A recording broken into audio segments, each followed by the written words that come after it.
வலியற்ற varicose vein சிகிச்சை எளிய 30 நிமிட செயல்முறை 7207948735. சிலந்தியாற்றின் குறுக்கே கேரள அரசு அணை கட்டி வருவதால் அமராவதி அணைக்கு வரும் நீரின் அளவு குறைந்து தமிழக விவசாயிகள் பாதிக்கப்படுவார்கள் என்பதால் அணை கட்டுமானத்தை நிறுத்த தமிழக அரசை வலியுறுத்துவதாக தமிழக பாஜக தலைவர் அண்ணாமலை தனது எக்ஸ் பக்கத்தில் தெரிவித்துள்ளார். அதன் கூடுதல் விவரங்களை எமது செய்தியாளர் காண்டீபன் வழங்க கேட்கலாம். வணக்கம் காண்டீபன், முழு விவரம். கனிமொழி பாஜக மாநில தலைவர் அண்ணாமலை தனது எக்ஸ் வலைதள பக்கத்துல ஒரு பதிவிட்டிருக்கிறாரு. குறிப்பாக தமிழக அரசை வலியுறுத்துவதாக குறிப்பிட்டிருக்கிறாரு.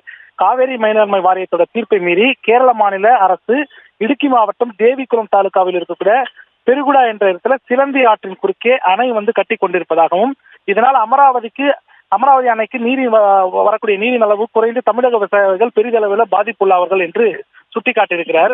அதே போல இன்னொரு விஷயமும் சுட்டிக்காட்டியிருக்கிறாரு. கர்நாடக மாநிலத்தில் இருக்கக்கூடிய அரசாங்கம் மேகதாது அணையை நிச்சயம் கட்டுவோம் என்று சொல்லிக் கொண்டிருக்கிறார்கள். பாலாற்றின் குறுக்கே ஆந்திர மாநில அரசு தடுப்பணை கட்டுவதையும் தடுக்கவில்லை தமிழக அரசு என்ற ஒரு விஷயத்தையும் சுட்டிக்காட்டியிருக்கிறாரு.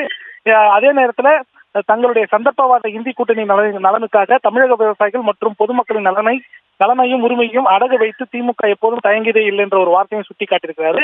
அவர் கடைசியை என்ன சொல்லியிருக்காங்க, உடனடியாக கேரள மாநில கம்யூனிஸ்ட் அரசை கண்டித்து சிலந்தி ஆற்றின் குறுக்கே கட்டப்பட்டு வரும் அணை கட்டுமானத்தை தமிழக அரசு முன்னின்று நிறுத்த வேண்டும் என்று வலியுறுத்தி கேட்டுக் கொள்வதாக அண்ணாமலை அவர்கள் தெரிவித்திருக்கிறார்கள். கனிமொழி, விவரங்களுக்கு நன்றி காண்டீபன். வலியற்ற வெரிகோஸ் வெயின் சிகிச்சை எளிய 30 நிமிட செயல்முறை 7207948735. செய்திகளை உடனுக்குடனும் துல்லியமாகவும் தெரிந்து கொள்ள சப்ஸ்கிரைப் பண்ணுங்க.